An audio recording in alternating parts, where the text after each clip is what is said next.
Então, o que eu tenho que levar em consideração a essa febre? Um conceito bem simples já para definir febre, nada mais é do que um aumento do set point hipotalâmico, ou seja, aumento no ponto de controle da temperatura corporal pelo hipotálamo. Onde? Vocês têm que imaginar como funcionasse que nem um termostato de um ar-condicionado ou de um aquecedor, certo?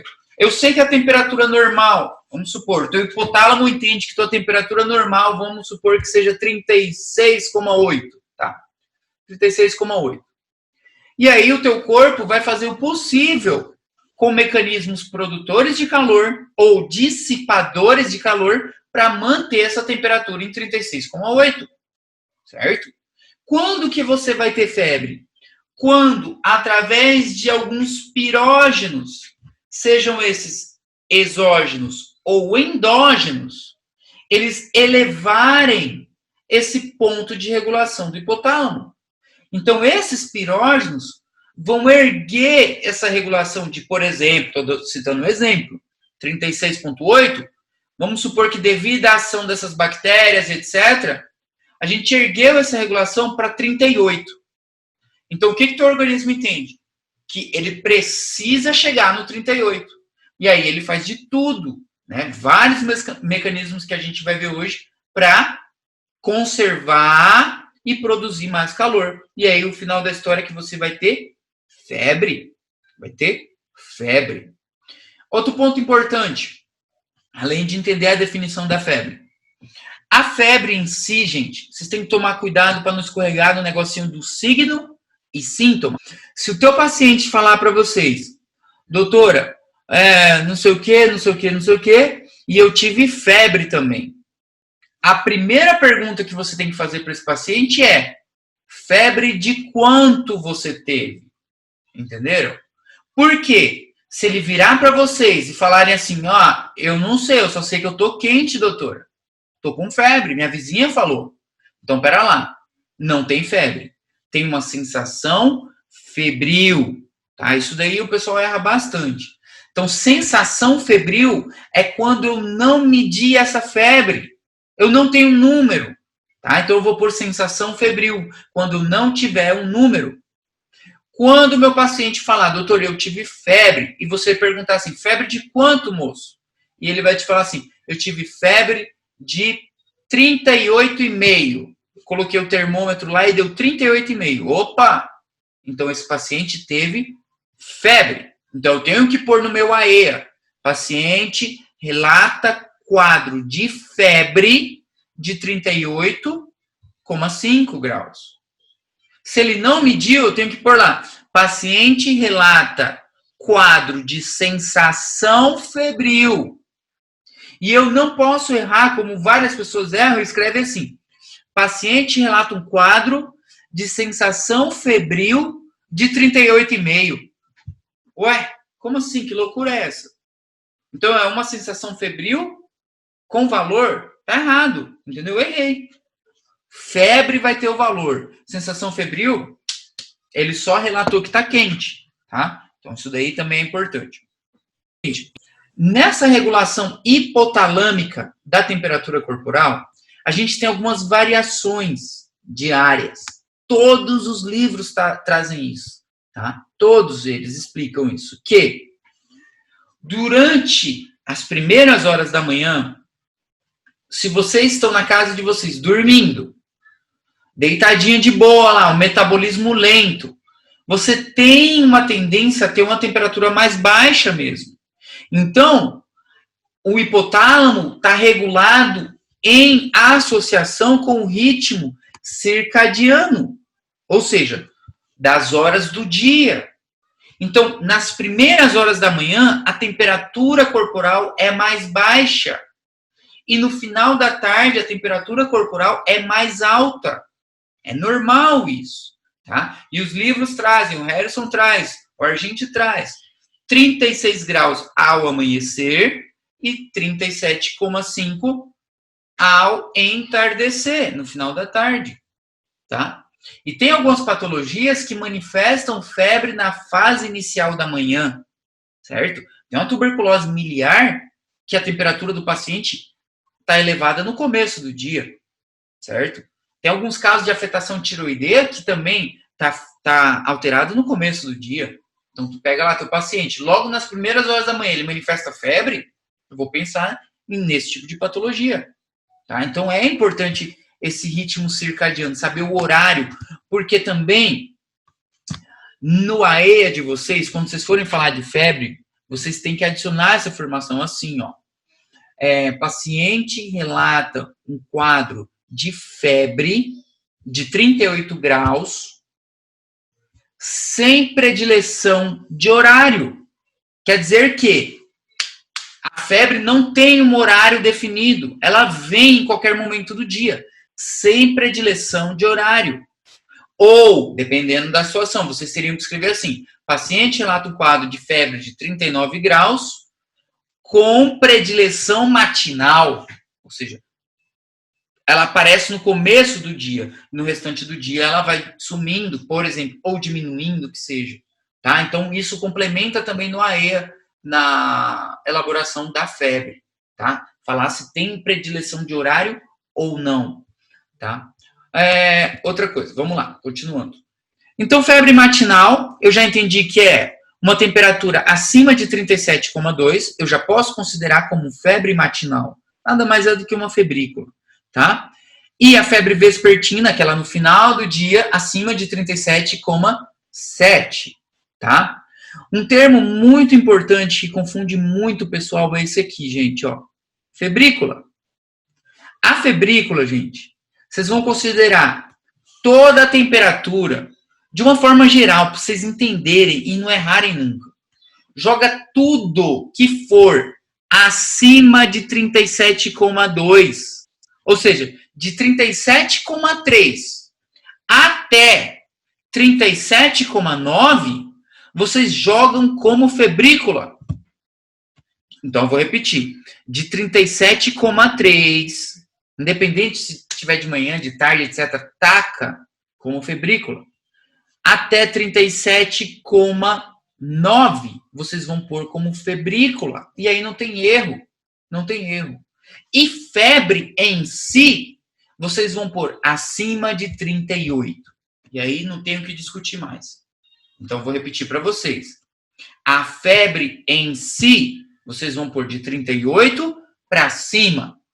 Menos que 38, 37,9, 37,8, até, vai descendendo até 37,3, pode pôr febrícula.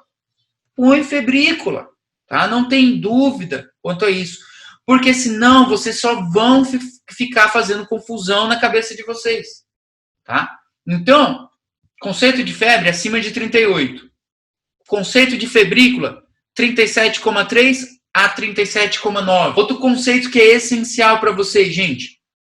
Conceito de hiperpirexia, tá? Então, eu já sei que minha febre acima de 38 é febre. Então, eu vou ter febre com 39, vou ter febre com 40. Agora, acima de 41,5, a gente vai estar falando num estado de hiperpirexia, tá? E o que muita gente confunde em dia de prova é a definição de hiperpirexia com hipertermia, que a gente vai ver já já, tá? Então, tomem muito cuidado. Na tua pergunta de hiperpirexia, leia com atenção, tá? Para não confundir com hipertermia, que é outra coisinha. A gente vai ver depois. Hipotermia vai ser uma temperatura menor a 35, né? Hipotermia, tá? Desfervescência é o termo que a gente utiliza para a desaparição da febre. Ou a gente utiliza o termo de apirexia. Apirexia, sem febre. Mais frequentemente utiliza esse termo, apirexia. Tá? Então, como conceitos, vamos repetir mais uma vez para ninguém ficar com dúvida. Sei que ela envolve ciclo circadiano, sei que de dia é mais friozinho, de tarde é mais quente. Dependo de saber como que o meu paciente é, patologia de base, vestimenta, etc. Um monte de fatores. Mas o que eu não posso errar é o seguinte. Febrícula, eu vou tacar de 37,3 até 37,9. Tá aí dentro, é uma febrícula. Acima de 38, febre. Ponto final. Acima de 38, febre. Agora eu estou falando de uma febre muito elevada. Acima de 41,5, hiperpirexia. Outra coisa, a questão de medir a febre. O instrumento utilizado para medir a febre vai ser o termômetro, tá? Só que aquela sensação febril do meu paciente, eu posso comprovar essa sensação febril dele na minha palpação, né? E a palpação para comprovar a temperatura, vocês viram que a gente vai fazer com o dorso da mão, principalmente com essa região aqui, ó, dos dedos, que ela é mais sensível à temperatura. Outro, o pessoal faz muita confusão também, com os valores variáveis com a localização anatômica deste termômetro. Onde que eu posso medir a temperatura do meu paciente? Conduto auditivo externo, mas aí eu preciso de um termômetro especial para isso. Vamos deixar ele de lado. Vamos se basear nesses 3 da foto aí. Temperatura retal, temperatura axilar e temperatura oral, certo? E como vocês sabem, ocorre uma pequena variação de cada lugar, certo? De cada lugar. Já vou adiantando isso para vocês, que isso aqui é muito questão de prova também. O menos fidedigno de todos esses locais é a temperatura axilar, tá? Então, a temperatura axilar, que colocou lá no sovaco do teu paciente, né? Ela é a menos fidedigna, tá? Menos fidedigna. E a variação da temperatura vai ser baseada mais ou menos assim, ó. Coloquei o termômetro lá na boca, igual tá nesse da foto aí, da boca da menina, certo? E aí vamos supor que nessa cavidade oral, essa temperatura me deu 36,8. 36,8. Entenda isso aqui é bem chatinho. 36,8 na boca dela, certo? Se deu 36,8 na boca, eu espero encontrar no reto uma temperatura de 37,2. Ou seja, que nem o desenho mostra aí para vocês. A temperatura retal é 0,3 acima da cavidade oral. Então, se aqui eu tiver 37, por exemplo, na temperatura retal eu tenho que encontrar 37,3. Estão entendendo? Isso confunde muito, tá? E, por sua vez, vou voltar no nosso exemplo, da boca da menina lá, 36,8. Quanto que eu esperaria encontrar na axila dela? Uma temperatura de 36,2. Ou seja, menos 0,6 graus. Então, vamos voltar para o exemplo do 37, que é o número quadrado. Se eu tivesse 37 aqui, eu vou ter 36,4 aqui. Isso confunde pra caramba, gente. Confunde muito para entender isso. Reto vai ser um pouquinho mais elevado. Axila, um pouquinho mais frio. Entendeu? Se o teu paciente fuma, certo? Tabagista, vamos ter que evitar esse termômetro na cavidade oral. Porque vai me dar um aumento na temperatura. Estão entendendo? Claro, ele enche a boca dele de fumaça, seja de arguile, de cigarro, né, de crack, sei lá o que ele fuma, tá? Mas vai dar um aumento na temperatura. Então, o paciente tabagista, essa temperatura da cavidade oral não vai ser fidedigna. Temperatura retal que é bem fidedigna, só que eu não vou fazer. Como que vocês vão fazer essa temperatura retal tão doido? Não tem como, tá? É perigoso, risco de contaminação, disseminação bacteriana, desrespeito ao pudor do paciente. Então, a gente não faz a retal, tá? E, já até vou adicionar uma coisinha para vocês. Prestem atenção nisso, muita atenção. Se vocês entenderam que a variação de temperatura entre cavidade oral e retal e axilar são diferentes, prestem atenção. Quando eu tiver uma variação acima, presta atenção, isso aqui é bem importante. Quando eu tiver uma variação acima de 1 grau entre a temperatura axilar e a temperatura retal, a gente vai estar diante de um novo signo para vocês anotarem, tá? Então, eu vou repetir. A gente tem aqui, nesse caso, um signo novo, que poucas pessoas sabem também, tá? Signo se chama, anotem, signo de Lenander. Na folhinha de signo de vocês, até o final do ano, a gente completa umas 10 páginas. Signo de Lenander. E o que diz o signo de Lenander?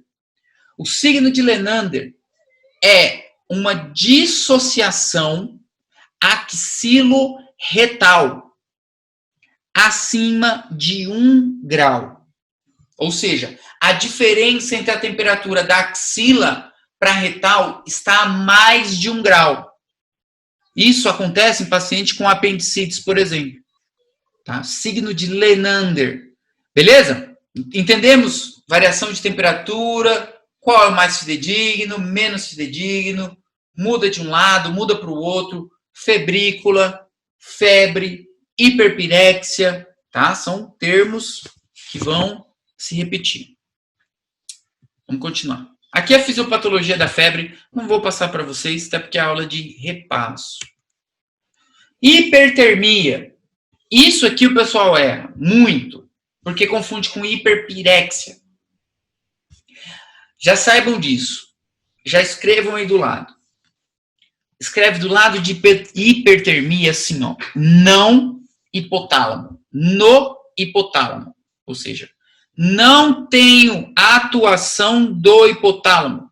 Ou seja, sem termorregulação. Aqui, gente, na hipertermia, o hipotálamo não está funcionando. Então, ele não está reconhecendo essa temperatura como uma temperatura elevada. Ele acha que, tipo assim, ué, tô com frio ainda, tem que esquentar mais. Entendeu? Então, é diferente. A hiperpirexia, por mais que seja uma febre muito elevada, mas ainda quem está regulando ela é o hipotálamo. Então, taca antipirético nesse paciente, trata a infecção, trata a causa, que essa febre vai baixar. Agora, numa hipertermia, onde o hipotálamo não regula a temperatura, tu pode entupir esse paciente de antipirético. Não vai baixar a febre dele, não vai baixar a temperatura dele, desculpa. É uma situação letal. Aqui teu paciente pode morrer literalmente de calor. Esse cara aqui vai morrer de calor, né, de dentro para fora, tá? Não tem regulação com o hipotálamo. E aí você fala assim, ué, mas o que pode causar uma hipertermia? Uma resposta boba e simples. Um dano, um trauma. O cara tomou um trauma muito forte na cabeça, afetou o centro hipotalâmico da febre, certo? Por um trauma, ou um tumor, ou uma hemorragia que seja, o hipotálamo parou de funcionar. Se ele parou de funcionar, ele não entende, teu organismo não vai entender que a temperatura está certa. A temperatura vai só subir. É muito difícil diferenciar ela. Como que a gente vai diferenciar? Que eu falo muito para vocês, com uma boa anamnese e um bom exame físico. Por isso que a anamnese é importante. O que se destaca aqui de mais importante? O valor da temperatura, que é acima de 42, e que aqui não temos um controle hipotalâmico. Isso é o mais importante. E os padrões da febre, já que estamos falando de confundir, vamos confundir tudo de uma vez, né? Vamos entender o seguinte, esses gráficos que vocês estão vendo aqui, meio feinhos, meio estranhos, são gráficos que eu tirei do Lânio, tá? Do livro de semiologia Lânio, tá? Na outra aula eu acho que eu nem tinha falado onde que eles saíram. Mas vamos entender. O seguinte, gente, os padrões de febre são padrões da medição diária dessa febre, eles podem indicar para a gente a chance de ser determinada patologia. Febre intermitente. Definição muita, tá? Então, o que é essa febre intermitente, gente? A febre intermitente, a gente vai ter elevação na temperatura que retorna ao valor normal, tá? E são exemplos de febre intermitentes: malária na fase inicial, dengue, tuberculose miliar, linfoma, tem várias, tá? Que se caracterizam por esse padrão, que sobe e retorna ao normal. Sobe e retorna ao normal, tá? A febre contínua vai ser o seguinte, aqui ela já não vai retornar ao valor normal. Febre contínua, ó, ela é contínua, certo? Só que ela não varia mais de 0,6 graus. Ou seja, eu tive hoje 38. Amanhã eu tive 38,6. Depois de amanhã eu vou ter 38,3.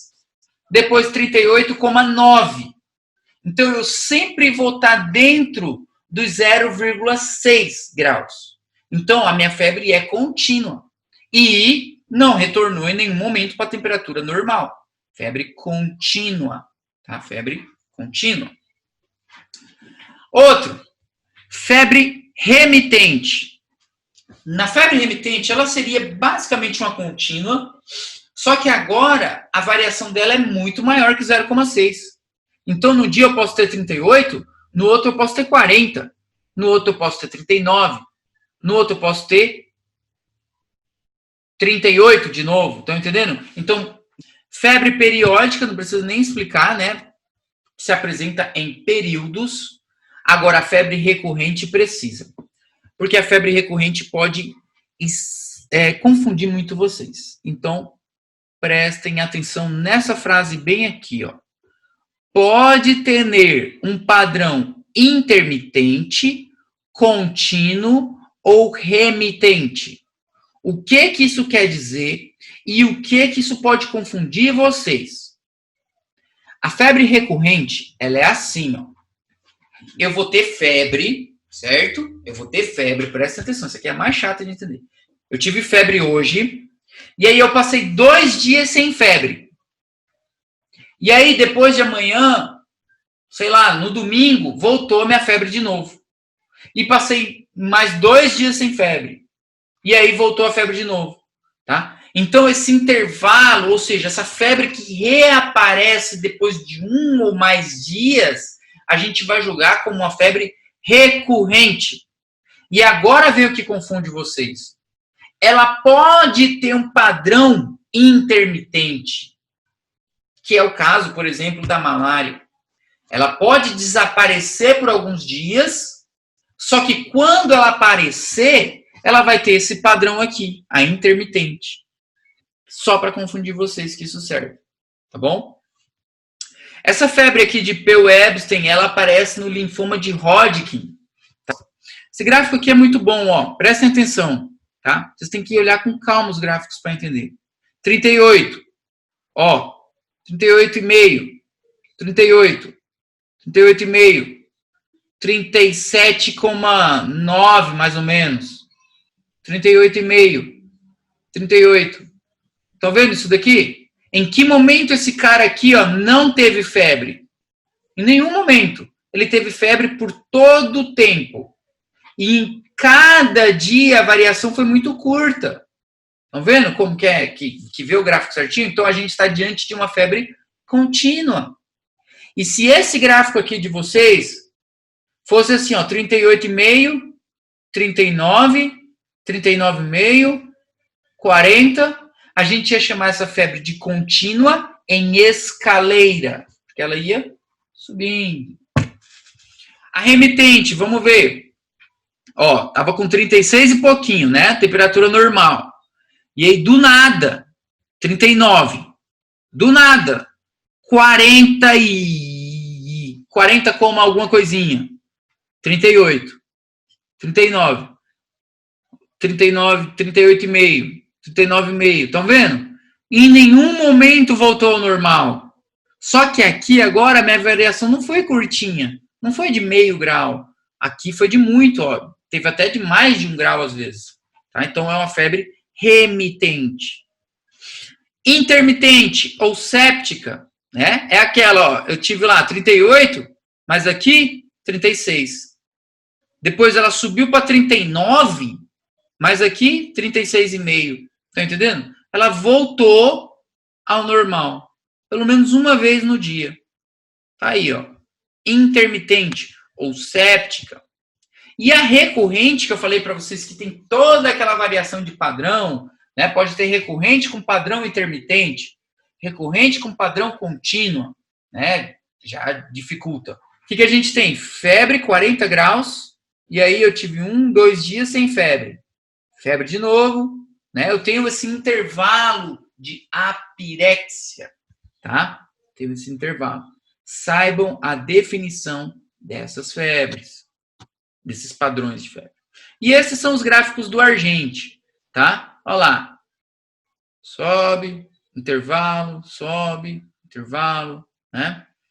Ó, o ascenso em escaleira. Ó, aqui, tá do escaleira aqui, ó. Ó, sempre subindo. Aí depois baixou, mas ficou normal. Mas ascenso em escaleira. Tá? Recorrente de dromedário, como se formasse um camelo aqui, ó.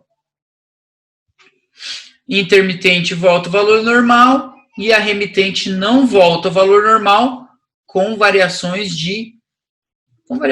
elevadas, mais que 0,6 graus. Remitente. Gráficos do Argente. E esses gráficos aqui são do Porto, tá? O outro livro. Eu coloquei esses gráficos aqui, gente, porque eles têm esse padrãozinho aqui do lado bem massa, eu achei, que diz a frequência respiratória, a temperatura, a frequência do pulso desse teu paciente. E ele traz o gráfico em horas. Em horas. Olha lá as horazinhas do dia aqui, ó. Tá? Então, é olhar eles com carinho. Tá? E aqui tem um esqueminha também. Essa aqui vocês têm aí, né? Resumindo todas elas, né? Confunde bastante, tá? Cada livro fala uma coisa.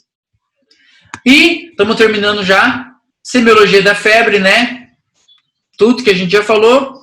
Já também levantamos que o menos fidedigno, né? A temperatura menos fidedigna é a da axila, né? Falamos do signo de Lenander, né? Que é a dissociação axilo-retal em mais de 1 grau, inclusive, que aparece num caso de apendicites. Vocês vão anotando esses signos aí, hein? Senão depois o bicho pega, tá? E o que acontece? Falamos que esse termômetro na boca de paciente fumador perde a relevância, perde a importância semiológica, porque ele pode me dar um falso valor, né, de febre. Pode dar até uma febre factícia, né, que vocês falaram, você viu que era aquela febre do isqueiro lá, falsa, né? Isso aqui é muito importante, isso aqui, ó. A febre produz um aumento de 10 latidos, tá, na frequência cardíaca, de 10 a 15 latidos. A gente traz como de 10. De 10 latidos a cada grau de febre. Tá? E isso daí vocês vão escrever o nome aí do lado, porque o nome não está. Isso daí se chama taquicardia febril. Isso aqui se chama taquicardia febril. Tá? Sempre que a temperatura passar dos 37 graus, tá? Para cada 1 grau que ela aumenta, a frequência cardíaca vai aumentar em 10. Vocês vão chamar de taquicardia febril. Isso. Em algumas situações, o teu paciente vai ter um aumento de temperatura e vai acontecer isso aqui com a frequência cardíaca dele, ó. Vai diminuir. Então, a temperatura subiu, mas o pulso dele diminuiu. Como assim, meu Deus? Se eu aprendi que quando a temperatura sobe, o pulso aumenta. Em algumas situações, eu posso ter uma diminuição desse pulso, tá? Que é o que vocês vão chamar de dissociação esfigmotérmica. Aí eu estou falando de uma bradicardia, né? A diminuição da frequência do latido. E pode acontecer, justamente, sabe no que pode acontecer? Olha de novo aquela desgraça lá do isqueiro. Tu pegou uma paciente com 40 de febre, pegou lá no pulso dela, o pulso dela tá com 70, 60, a mulher tá em repouso, tá lá quietinha na dela, 70 de pulso. Com 40 de febre, como assim? Ah, estamos numa dissociação esfigmotérmica aqui, doutor. Corre aqui para ver. Não. Catou o isqueiro lá, esquentou o termômetro. Como que é o nome disso? Febre factícia. Pode ser uma causa. Pode ser uma causa de dissociação. Outra causa, agora sim, patológica. Febre tifoideia. A febre tifoideia manifesta com a diminuição da frequência cardíaca e um aumento da temperatura. Outra causa, pneumonia por legionela. A pneumonia causada por legionela também manifesta esse signo. Em outras situações, eu posso ter o seguinte, eu posso ter mais ainda. Mais ainda. Como assim mais ainda, meu Deus? Que loucura. Se eu sei que cada grau eu aumento 10 latidos, eu posso ter a cada grau aumentar muito mais que 10. Que aí é o que a gente vai chamar de taquicardia relativa. Então, são 3 conceitos para vocês terem aí. O normalzinho, que se chama taquicardia febril, a cada 1 grau, 10 latidos. O outro, dissociação esfigmotérmica, que é a cada grau eu tenho diminuição do latido, bradicardia. E o outro se chama taquicardia relativa, que é quando a cada grau eu aumento muito mais de latidos. Então é outro conceito. São 3 conceitos aí. Aqui são manifestações, são sintomas acompanhantes da febre. Um slide muito bom, tá? Explica certinho para vocês. Então, olha lá, ó. 10 latidos a cada grau a mais acima dos 37. Tá? Não esqueçam. Se chama taquicardia febril. Tá? O paciente vai manifestar tudo isso daqui. Pode manifestar. Tá? Dei uma lida lá com calma. Febre, vamos classificar. Febre aguda, de acordo com o tempo, tá? Aquilo que a gente viu lá atrás são padrões de febre. Aqui é classificação de acordo com duração da febre. Ó, então vamos fazer uma pausa aqui. A febre, de acordo com a temperatura, a gente tem um conceito. Febrícula, febre, hiperpirexia, diferenciar hipertermia, tá? Então, é diferente. A febre, de acordo com seus padrões, é outra história. Remitente, intermitente, recorrente, contínua. A febre, de acordo com a duração, vai ser isso aqui. Febre aguda, menos de 15 dias. Febre prolongada, não me escrevam crônica. Febre prolongada, mais de 15 dias. Tá? Então, essas duas. Febre aguda, menos de 15 dias. Febre prolongada, mais de 15 dias. Tá? Então, febre aguda é qualquer infecçãozinha, um resfriado, entendeu? Uma infecção urinária que seja, uma faringite, vai manifestar com febre? Foi só em 2 semanas, o paciente teve uma febre aguda. Febre prolongada, dura mais de 15 dias. Simples. Agora o problema vem aqui, na tal da FOD. A FOD, pessoal, literalmente ela fode com a vida do pessoal, tá? Porque ela é difícil. Peraí, problemas técnicos. Obrigado. Já volto. A FOD, ela complica a vida do pessoal, tá? Por quê? Primeira coisa que vocês têm que saber de FOD. Eu tenho 3 critérios para incluir a minha febre numa febre de origem desconhecida, que é a tal da FOD. No Brasil, ela chama de febre de origem indeterminada. É o nome mais de boa. É FOI no Brasil. Febre de origem desconhecida. FOD. Primeiro, vai ser uma febre, certo? Com a temperatura maior ou igual 38,3. Gente, se vocês estão fazendo uma prova e na tua prova tem um caso clínico, e esse caso clínico já começa falando, paciente relata uma febre de 38,3, pode esquecer o resto. Lembra da FOD na hora.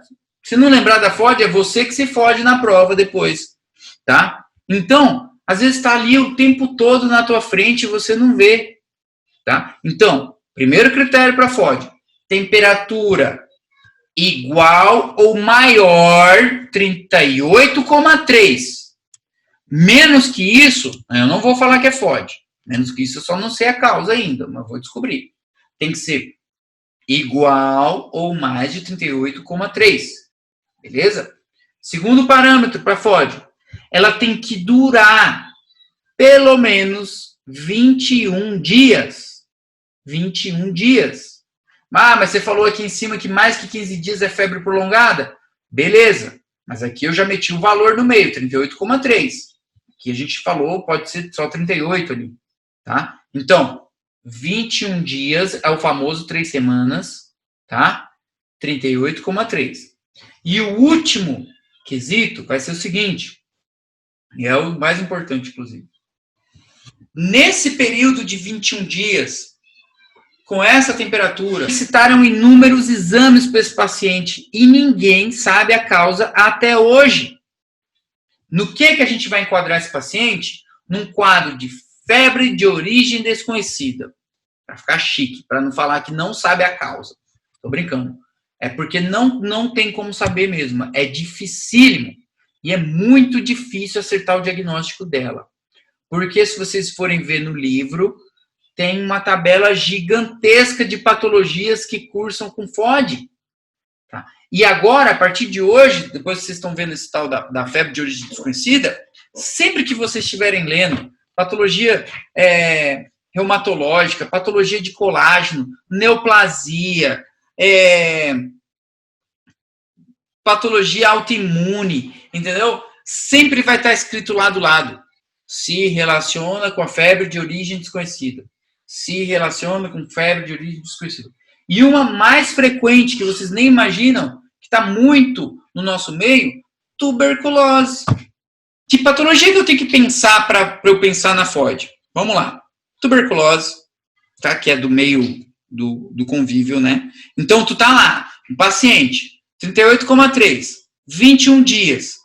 Pedir hemograma, pedir raio-x de tórax, pedir tomografia, ressonância magnética, perfil hepático, perfil renal, perfil tiroideu, pedir 3 Ave Maria, pedir para rezar uma missa pro cara, pedir tudo para ele. E eu não achei o diagnóstico, eu vou investigar uma tuberculose.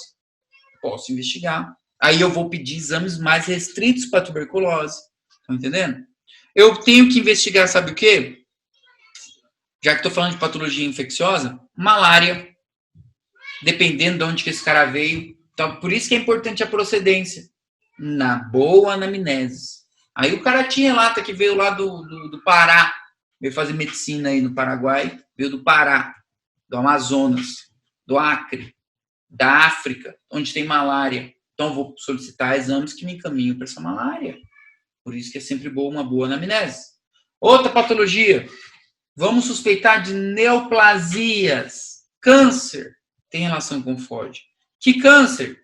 Leucemia. Linfoma. Pelo menos esses dois. Leucemia e linfoma. E qualquer patologia reumatológica. Tudo que a gente não sabe, taca para o reumato. Fala que é para o reumato resolver. Tá? E outro detalhe da FOD, pessoal. O paciente geralmente não é colaborador. Por que esse cara não é colaborador? Porque pensa um pouco.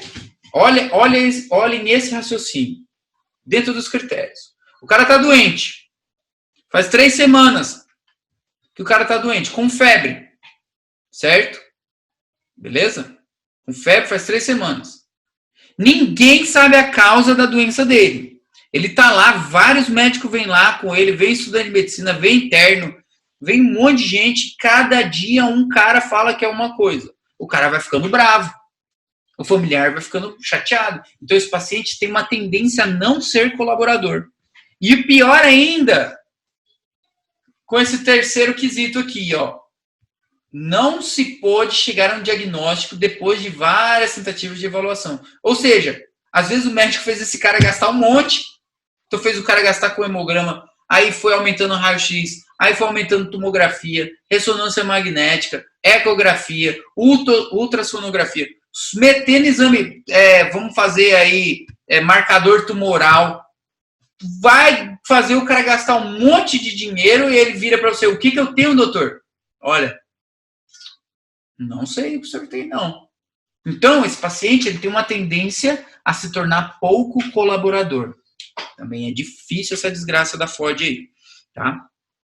Continuando. Aí tem a classificação das FOD. Essa FOD que eu tô falando para vocês aqui, ó, esses 3 quesitos, essa FOD clássica, tá? Essa daí é a mais importante, FOD clássica. Beleza. E para terminar, ó, aqui o critériozinho da FOD, classificação da febre, tudo bonitinho para vocês. Para terminar, são algumas associações que o Argente traz. Depois vocês dêem uma lida, mas eu acho que o mais importante é essa parte aqui, ó. A semiologia. O que você perguntaria para o teu paciente com febre? Né?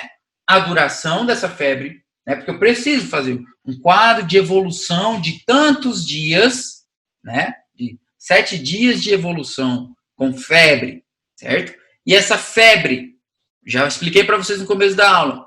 Se eu for por febre, eu tenho que pôr um valor do lado, certo? Beleza? Febre de 39 graus. Início da febre. Como sempre, tudo vocês têm que perguntar ao início. Foi brusca ou foi insidiosa? Começou de uma vez a febre ou ela foi aumentando aos pouquinhos? Né? É importante levantar. O modo de evolução, gente, são aqueles gráficos. Se eu tenho como fazer aqueles gráficos, beleza. Se não, o que eu posso fazer? Mas eu consigo. Se o paciente estiver internado, eu consigo. 39 hoje, 36 amanhã. Opa, estou dentro de um padrão de febre. 39 hoje, 39,5 amanhã, 39 de novo. Estou dentro de outro padrão de febre. São os gráficos. Intensidade, nesse caso, se a febre foi graduada ou não. Se não foi graduada, a gente vai pôr como sensação febril. Atenuantes, o uso de antitérmicos, né? E sintomas acompanhantes, tem uma lista enorme de sintomas acompanhantes para vocês, tá? Sintomas acompanhantes. Há alguma dúvida, pessoal, com relação à febre?